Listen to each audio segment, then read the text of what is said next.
Everything you say and point to suggests a fundamentally different world within, what, 10, 20 years. You say the black market, what we call the black market, the sort of shadow economy is going to explode. I think it's already like the largest, if you took the entire global shadow economy, it's the largest economy in the world. I mean, it's bigger than the United States. Necessarily so, right? Especially as the regulatory state becomes so Byzantine. I mean, it's impossible to even get anything done. People have to eat.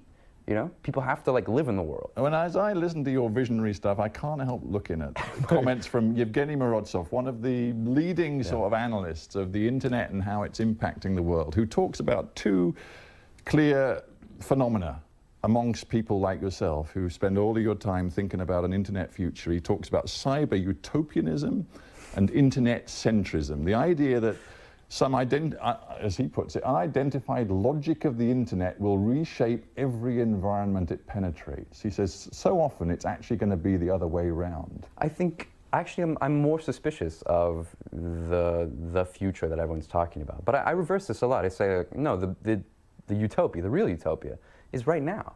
Is thinking that like there could be some kind of, you know, these secular assertions about like the state of technology. Like, no, after I do the 3D printing thing, these New York congressmen come out and say like, no, we're going to freeze the state of gun technology to where critical pieces of guns will always be made of metal. You know, or like, we're going to return to 1994, we're going to do background checks and everyone's going to have a serial number on their gun. I mean, the entire organization in framing of the situation suggests the opposite. The utopia is now. But do you not see, I guess what Morozov is pointing to is that you may be overestimating the ability of individuals to harness the power of the internet. It actually may be traditional power structures, so the state and big corporate capitalist enterprises who are best able to harness the power. No question. What did Edward Snowden teach all of us if we had not already learned it? Yeah, I mean that the deep state is real and that like there is no way to like separate the imminence of like the mechanisms of control from what would ostensibly be the techniques of liberation. I mean, you suggest we are going to be freer than ever thanks to the internet. I might suggest that we may be more exposed, more vulnerable, and more party to the powers that be than ever before. I believe that the current technologies, Facebook, Bitcoin, Google Glass, these things are actually more successfully used as technologies of the self, ways that we can articulate ourselves, bind ourselves to an already existing power, than anything else. I'm not optimistic about like the grand liberative moment. I think emancipatory political phenomena are possible. Look at what I did with the gun.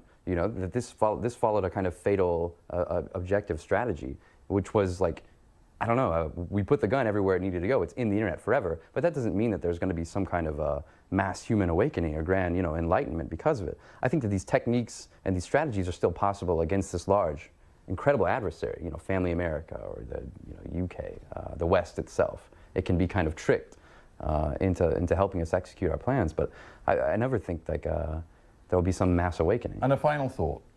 You seem to believe the internet is the great way to diminish, maybe even destroy big government. Barack Obama, addressing this point not so long ago, he said, hang on a minute, remember what big government is. We are big government. Government is us. And you simply do not buy that for 1 second?